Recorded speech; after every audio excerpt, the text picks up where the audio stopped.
Ako, si Kisan. Isang kabataan na may pusong Pilipino.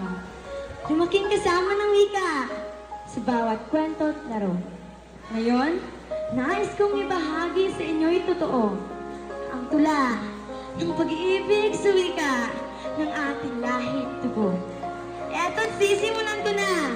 Naway makinig kayo at ramdamin ang bawat salita. Naway mapukaw ang iyong Pilipinong kaluluwa.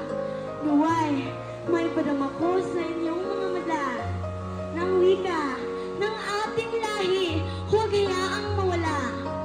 Nung wala pang cellphone, wala pang kalsadang semento, tinig ng lahi natin ang maririnig sa bawat kwento. May sariling salita, may sariling himig ang bawat baryo. Walang Ingles, walang Spanish, atin lang sariling ginto. May bahay na libata ko din sa dahon at bato. Kwento ng mga ninunaw na dala hanggang dulo. Mga wika ng Ifugao, Tausug, Cebuano at Maranao. Boses na ipinagmamalaki natin. Wow! Pero dumating ang dayuhang dari bagong mga salita. Pinalitan ng sariling wika, parang nawala ang ala-ala.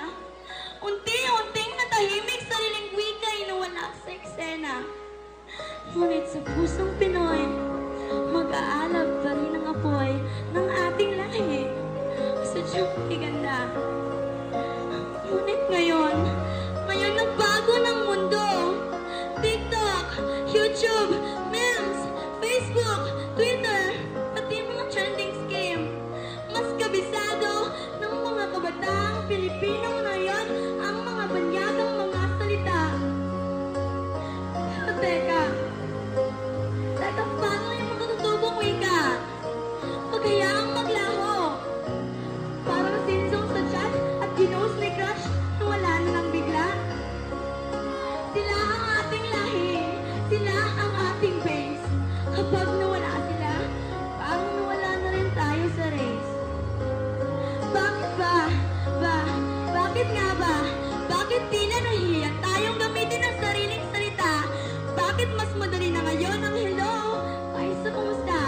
Bakit mas uso ang sorry kaysa patawad, di ba? At bakit mas madalas ang I love you kaysa kay gugmati ka? Sabi nga nila, huwag mong nagkahiya kung ilong mo ay bango. Tatandaan niya na ikaw hindi isa sa mga kano. Kaya marapat mo may pagmalaki ng taas mo. Dahil isa ka sa tinaguriang Pilipino, pinaglaban ka ng mga sinaunang Pilipino. Hindi ka tulad ng ex mo. Hindi ka pinaglaban, iniwan ka sa we. Subalit ang mga ninuno mo'y dugot pawis, inalay ng walang pasubali. Sino ba tayo? Ano ba tayo? Mahalaga ba tayo? Mga tanong na ulit-ulit humihik sa utak mo. Bakit di na lang aminin na tayo? Tayo ay Pilipino at ipagmalaki mo sa buong mundo. Oo, tayo. Hindi lang ikaw at ako, kundi tayo. Oo, wasto. Wasto ang iyong narinig. Buksan mo ang iyong pandinig. Hindi ka nananaginip, kapatid.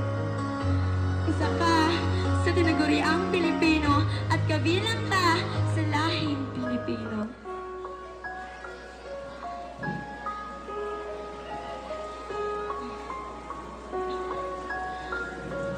Ngayon, tumayo ka. Tayo. Kahit ikaw na nang mag-isa, sabihin sa harap ng madla, sambitin ng iyong mga dila. Ako ay Pilipino at ipagmamalaki ko ang pagkakakilanlan na ito. Kahit hindi man ako sunod sa uso, habang umiinig ang mundo, itatag ako sa bato ang mga katagang ito. Mahal ko ang wika ko at ipagmamalaki